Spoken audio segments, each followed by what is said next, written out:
Hi, my name is Gordon B. White, and I'm here to talk to you today about my second collection of horror stories, which is Gordon B. White is Creating Haunting Weird Horrors, the collection. It came out 2 days ago at the time of this recording, so it's Friday, October 13th, 2023. And I'm usually a big fan of having story notes in collections, but I also didn't get around to doing that in time for the actual press release. So instead, I'm going to just do a couple of series of informal videos where I sort of ramble on about the collection, the stories inside of it, and my thought process, and sort of all of that as a whole. So today, this is going to be the first of probably 3 or 4 videos where I'm going to address this in chunks, sort of.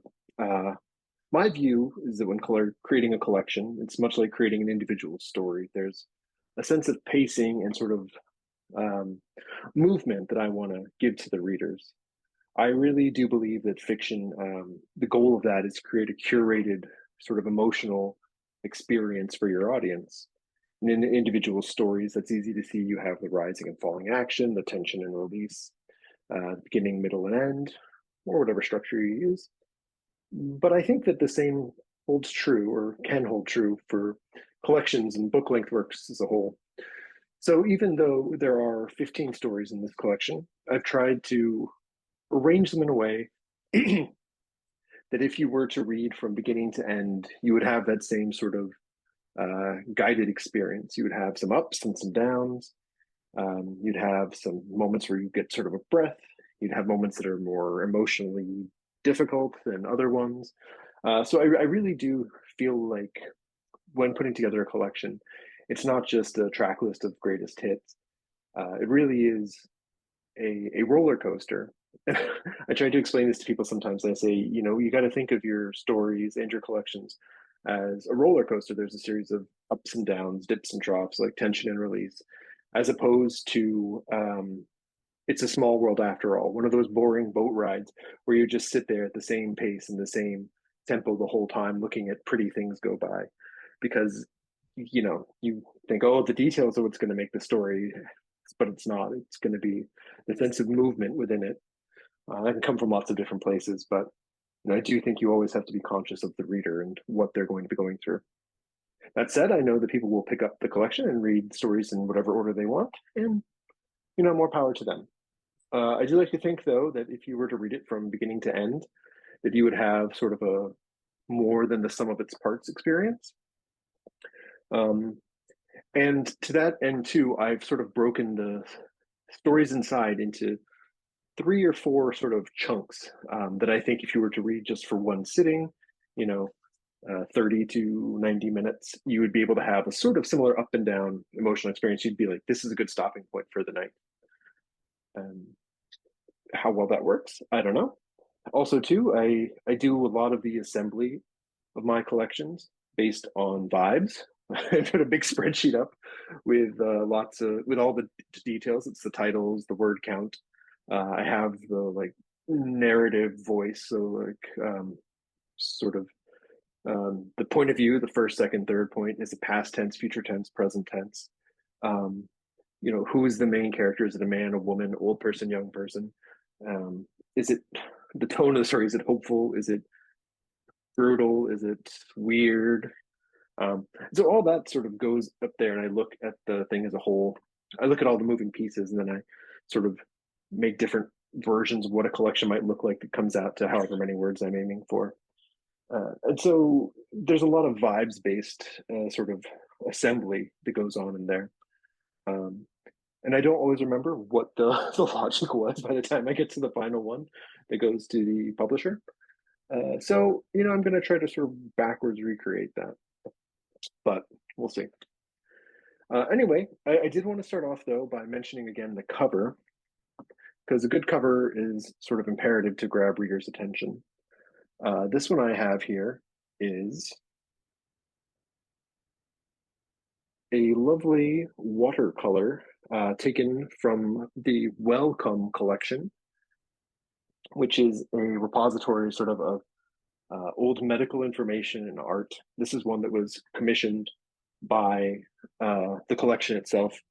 And the title is something very long, like Unconscious Man with Little Demons Depicting the Effect of Anesthesia on the Human Body or something. Uh, but they make their a lot of their materials are made available for public use, including commercial use through Creative Commons licenses. So I'll put a link to them in the comments, and there's attribution and links within the book itself. I'm really indebted to organizations that have all this sort of great stuff that they're willing to let the public use and let it inspire them.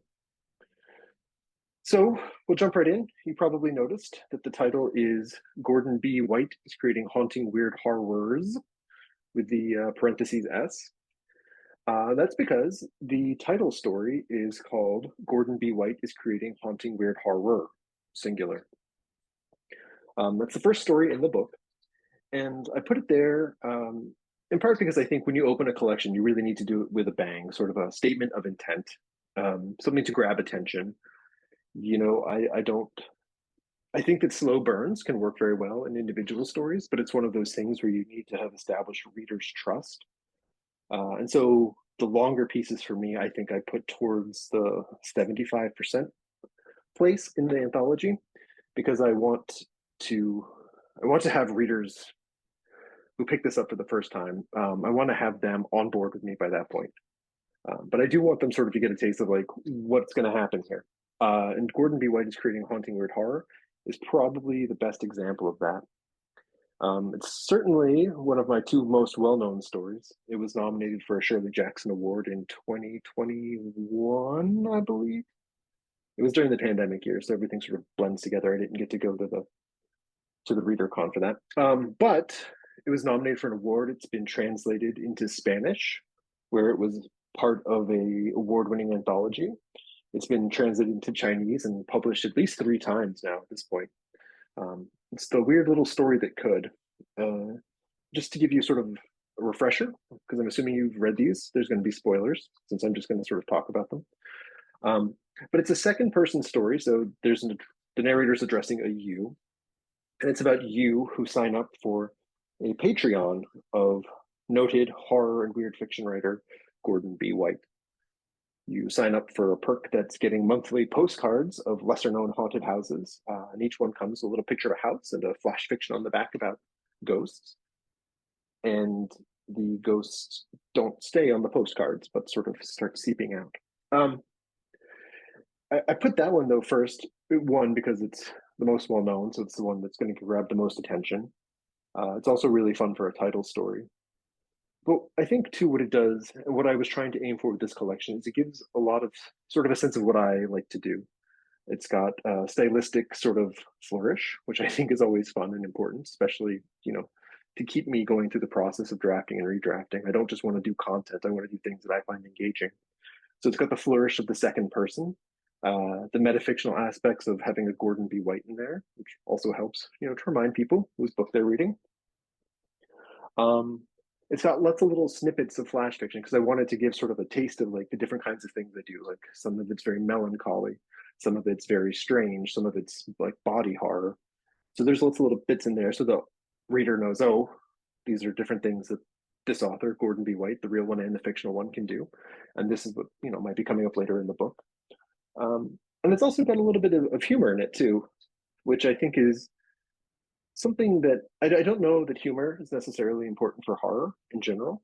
I do know that it is important for me. One of the things I see when I look back at my older work and my like newer work and my current work is more of a willingness to be myself. And part of that is like I do, I think, have a good sense of humor. Nobody has told me differently. Nobody whose opinion I value. That's a joke. But so I think that letting those parts of me come through, like in the past when I would write, I think there was, there's an initial attempt when you begin to be overly earnest and overly writerly. And this one I've sort of, leaned into what is it that I like? I like little bits of weird, scary stuff. I like things that are, inventive in their style. I like very strong narrative voices, and I like things sometimes that have humor and sometimes not. There are other stories later on which are very much not funny. But I wanted to sort of give all of that as a sort of sampler platter for the reader right up front. Um, so that's why I think this one, was picked certainly as the opening story And also too, as the title of the collection, because it's just it's too good not to use as a as the title for the collection. The original title, I think, was going to be named after another story. It was going to be Devil Take Me and Other Bravados, using that sort of story title and other nouns that authors like John Langan used to such great effect. But I didn't want to do that here. I did that for my first collection, which is As Summer's Mask Slips and Other Disruptions. And I did it for a specific purpose there, whereas here I wanted to focus more on me. And that's sort of maybe a good point to take a pause and sort of talk about the difference between those two collections. So this first one, As Summer's Mask Slips and Other Disruptions, um, is more, I thought, more tightly themed. Um, this one I stuck much closer to horror.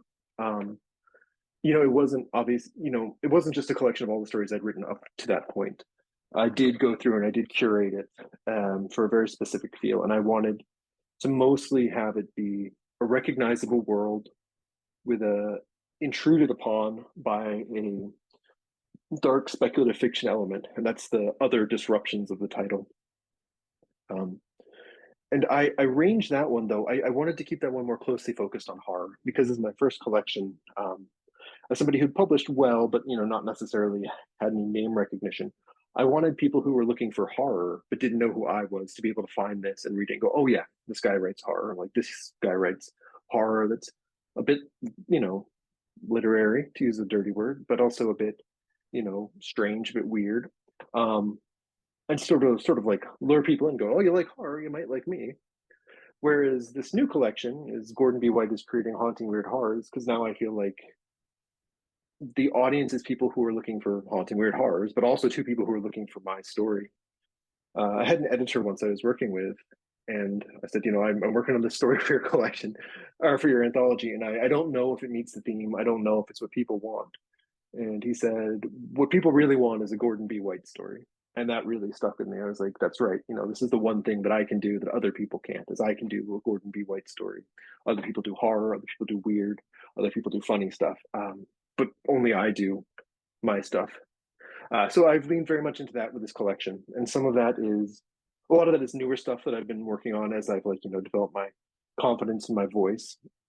But also too, I've taken older pieces that were written around the same time, the ones from As Summer's Mask Slips were, but that didn't fit within the more narrowly focused other disruptions sort of theme that one had.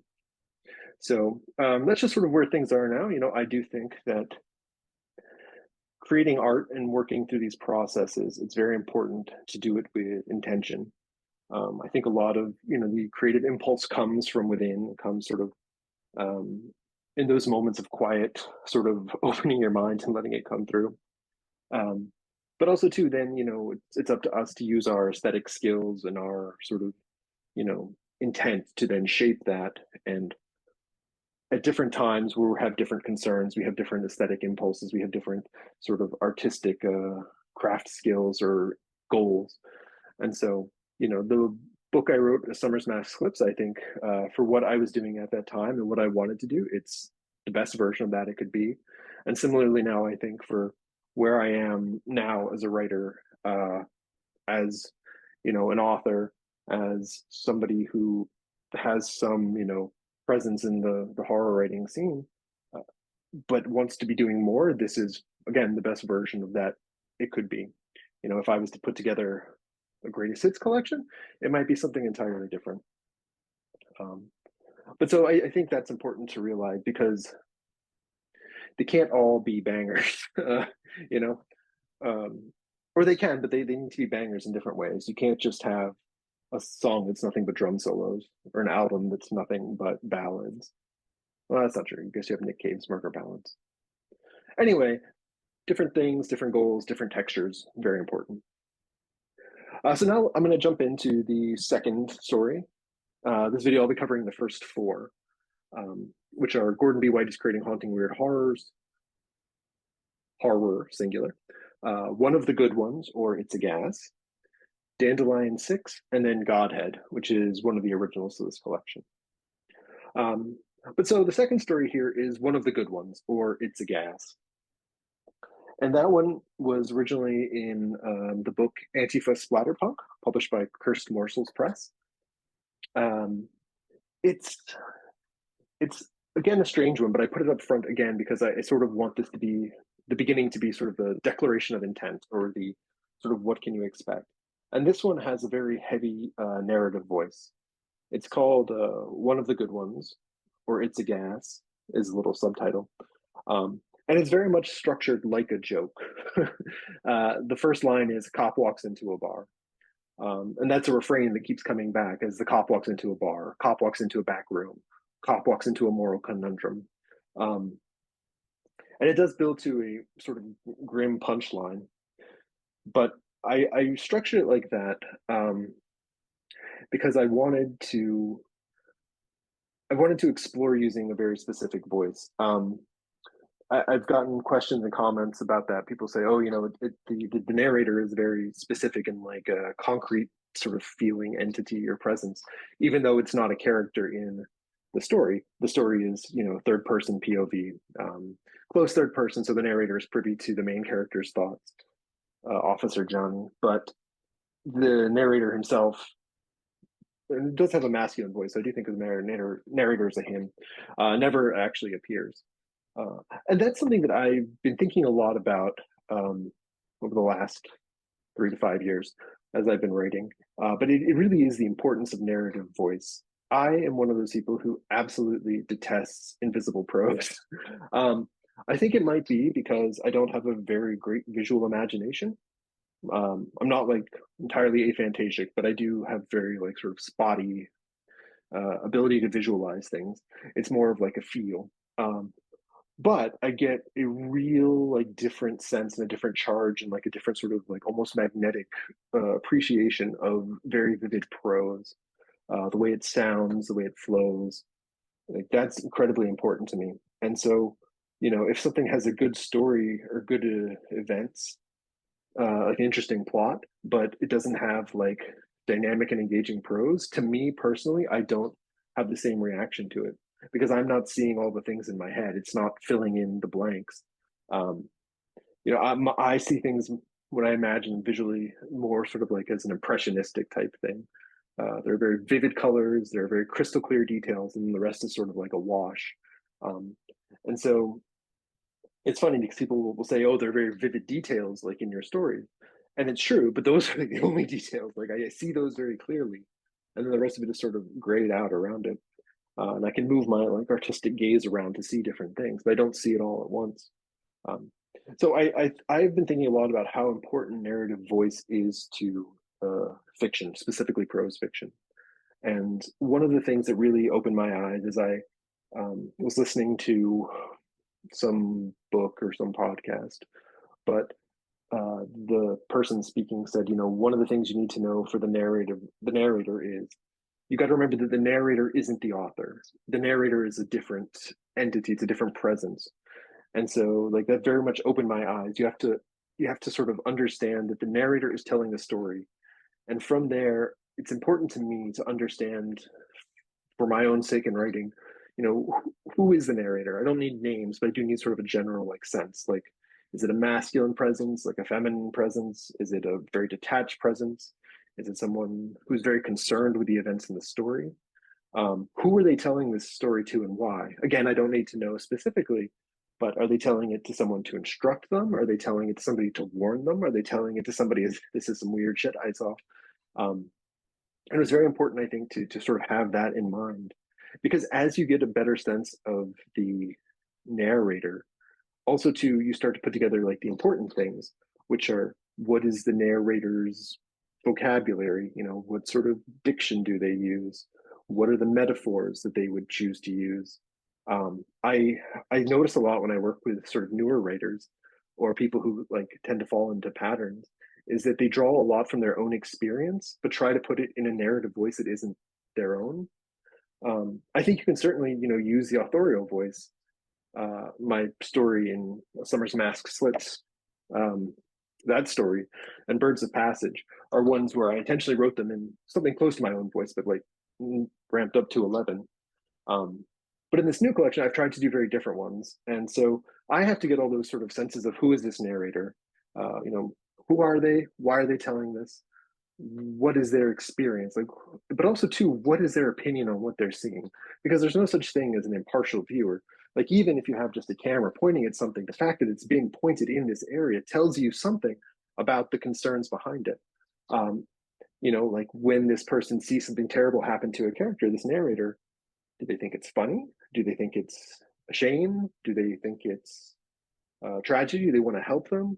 Do they think they got what they deserve? Like, these things are all super important because even when they don't come out explicitly in the text, they do inform all the sort of word choices and the attention, the narrative lens, the attention that it focuses on the story events.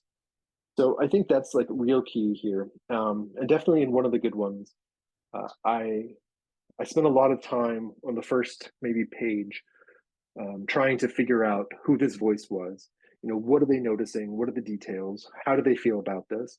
You can get that they're sort of dismissive of the whole uh, scene, but you can also tell too that they're very hyper focused on a couple of details. And by using that same structure, the cop walks into a bar, cop walks into a back room, we we get a sense too of who this narrator is, like what voice they use. Um, and once I got that first page down, then the rest of it sort of flowed out. It became much easier. I do think that there's always, you know, there's an infinite number of ways to write stories. I do think, though, for me, one of the things that often helps, not always, but often, is to really spend the time trying to find that narrative voice.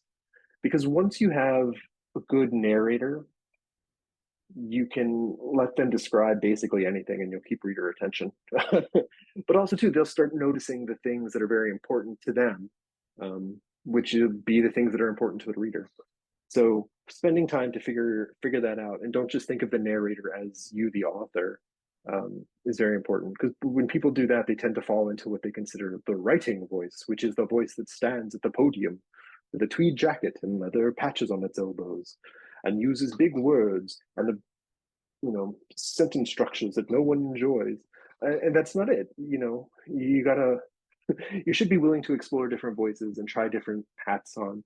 Um, and I'll just wrap this up by saying that I think often of T.S. Eliot's poem "The Wasteland" and Ezra Pound's annotations of that, but how the original title was "He Do the Policeman in Different Voices," which is a line from one of Charles Dickens's books about how somebody says, somebody who reads the newspaper to the other people, they go, "Oh, and is he a good reader?" He goes, "Oh, yes, so good. He do the policeman in different voices."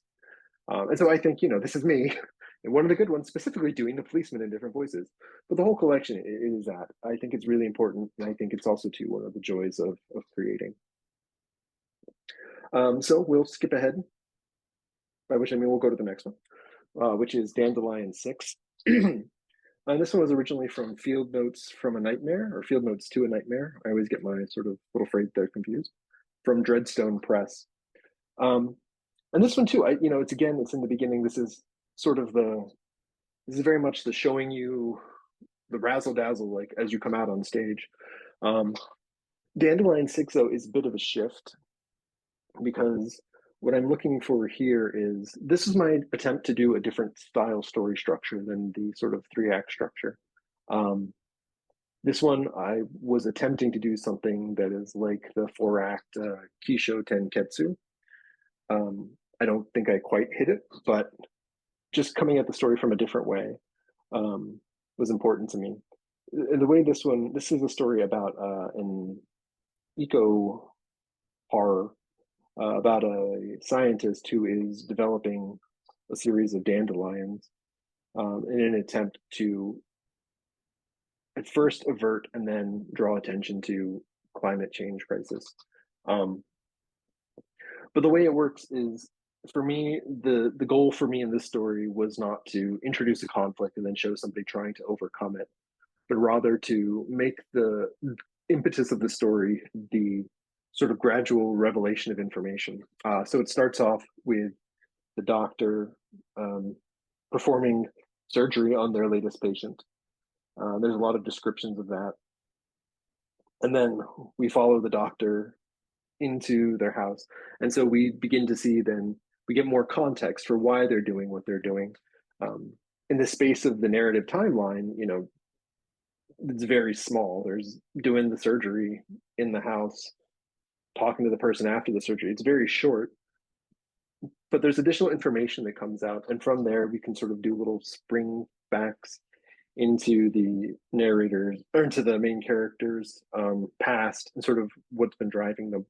And so the sort of the driving force of the story then comes not from how will they address this one conflict they're seeing now, but who is this person? It's the joy of discovery, the sense of oh, I see, as you put together the pieces.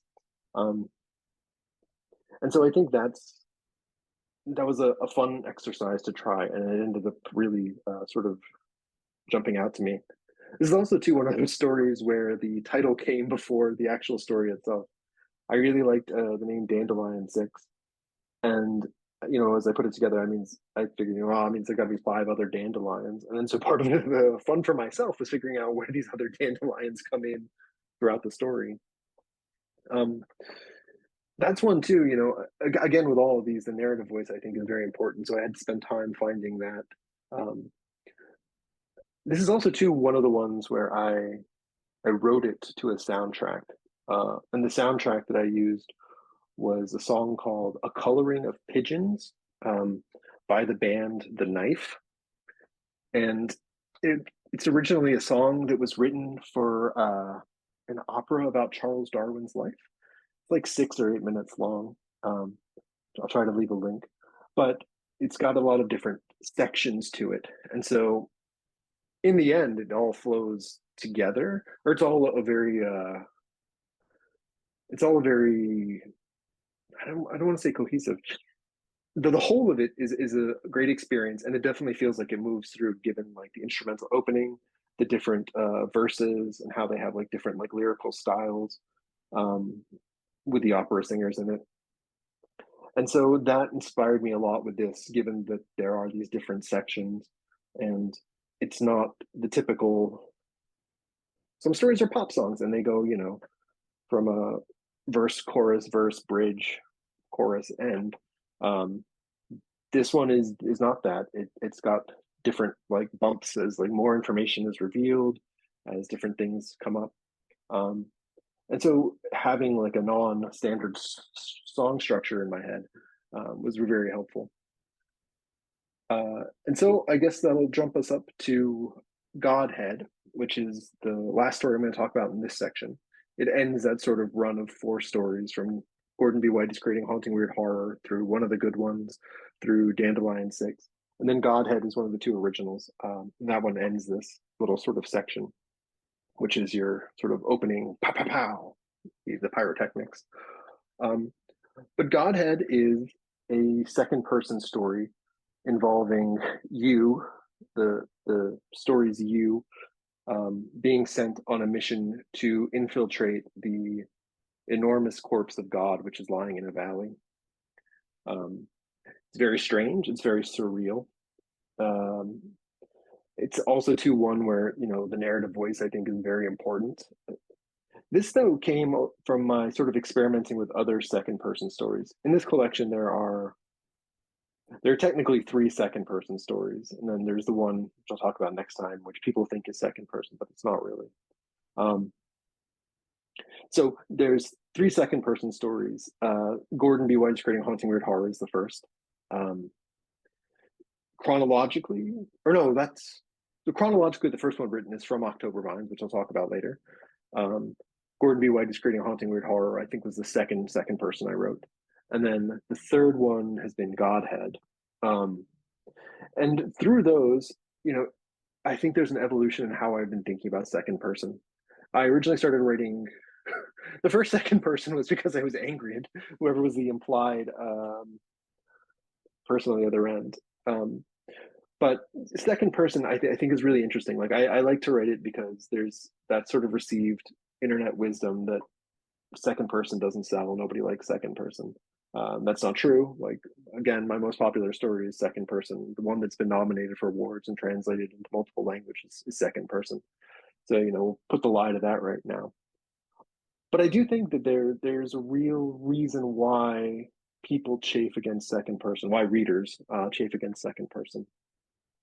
And it's interesting because you would think that the you form, addressing the you, being inside of the character, would be the most intimate of voices and tenses, or voices to use, perspectives. That's the word. Um, but it's not. People hate it. They hate it, and I think that's because nobody likes being told what to do. Nobody likes being told what they did, and so as soon as the story starts saying you did X, people go, "No, I didn't. That's not something I would do." And then when you say you felt Y, people go, oh, no, you do not tell me how to feel. And I mean, very, very rightly so. You know, you can't really dictate what your reader's emotional experience is going to be. And I think that trying to do so, which is what heavy handed second person comes across as trying to do, even though I don't think that's what the authors necessarily are intending to do. Um, it's just something people will bounce off of. They just will not enjoy that. But you know, I was thinking a lot like what is second person doing? Like what is this? And part of it is it's drawing the reader in. It's drawing the reader into the story. But I think if you're going to do that, you have to then make them a part of it. You have to give them some responsibility. I think From October Vines works well because it's you, but you know you're sort of floating along. So it's like being a first person camera, or um, it's like watching a movie. I think the U works for Gordon B. White is creating haunting weird horrors because it's funny. And so again, people are willing to, give it up. They're willing to go along with that because I'm not trying to tell them that they're having emotional experiences. I'm just telling them you're in this silly situation and but I think it leaves some space too, although it does tell people what they think. But Godhead, bringing that all back around, Godhead is intentionally written with a lot of space for the reader to fill. I've been very conscious in that story of of leaving a lot of space for the reader to bring their own emotional interpretation of the events. Um, I think of it a lot like like video games. I think video games with silent protagonists, especially things like even like Zelda, uh, where you're playing as Link, um, or a lot of the Soulsborne games like Dark Souls and Bloodborne. They do have these things. There's points where the character, the little avatar, interacts with other people, and they'll say things to you, and they'll ask you to do something, um, and then your character will do it, like through the course of the story, like you have to do it. So the dialogue events are fixed. What is being said to you is fixed. What you say back in your head is very different. I use this example on a podcast, but if you think about um, the original Zelda game where you get the sword and the old man goes, it's dangerous to go alone. Take this, and gives you the sword. Link takes the sword and holds it up over his head. So the dialogue from that character is fixed. The action of what's going to happen, takes the sword and holds it above his head, is fixed. Um, but how you, the player, interact with that is not fixed. If he goes, dangerous to go alone, take this. You could say to yourself, yes, I accept your quest. Link holds up the sword and you're like, I feel triumphant. He says, dangerous to go alone, take this, and hand you the sword. You, the player, could go, I don't want anything to do with this. I'm just trying to find you know, my rupees that I left in a pot. I don't want to be involved. And you take the sword and you hold it over your head, and that's a very different charge. The events are the same, what's been said is the same, but you, as the player, get to fill it in with your own response and how you react to the next chain of events. Um, and so I think a lot of that's what I tried to bring to this second person story. There are places where in the story Godhead where people talk to you and they have conversations, but the response that the second person you give, is never stated. They'll react to it, and I tried to leave those as open ended as possible so that anything the reader would, bring in and say, like, I tell him to go, jump off a cliff, or I tell him, yes, I will do this. Both make sense within the next one because the person, who's having the dialogue either is responding to what you said or is just ignoring you and steamrolling you. but either one, is an experience, and how the readers then, bring their own emotional or like intellectual sort of reaction to that is going to change the experience. I think it is possible, or I hope it is possible, for two different people to read that story and have two very different reactions to it. Not just sort of like variations on a theme, but entirely different ones. Um, and again, you are sort of stuck with those fixed points, the fixed points of the dialogue and the fixed points of the narrative events. But by leaving space for the reader to fill in their own sort of answers to these things, and never ever telling them like how they feel, leaving that space for them to feel their own feelings about the things that are happening to the second person you, I hope draws people in. It's gotten a lot of, you know, good feedback from early readers. So I'm sort of hoping that the literature group responds the same. Uh, so yeah, I think that brings us to the end of what I wanted to discuss for this chapter, or this section. Um, oh, I did, as I look back on my notes quickly, realize that I sort of shortchanged one of the good ones, or It's a Gas. It does have, it is structured like a joke. It does get very serious at the end, but there are also a couple of Easter eggs that I put in there that readers might see. One of which is the fact that the chemical supplies that um, the police are using are from the Unita Munitions Company, which, if you are a fan of the Return of the Living Dead, is that it, the second one? That takes place in the medical supply center in the graveyard next door. That is the UNITA medical supply. So there is a little bit of a nod there between the two. There's a couple other ones too. There's a punchline to a joke that's told within the story. It's itself a pun. But I'll let you see that one. Anyway, that brings me to the close for now. I'll try to record another one of these soon. If you have any questions that you want to hear me address, either for things I've talked about, things that are coming up, or just sort of in general, feel free to leave me a comment either in whatever form this is, or you can find me on social media or my website. It's Gordon B. White for all of that stuff. And I guess that's it. So I will see y'all later.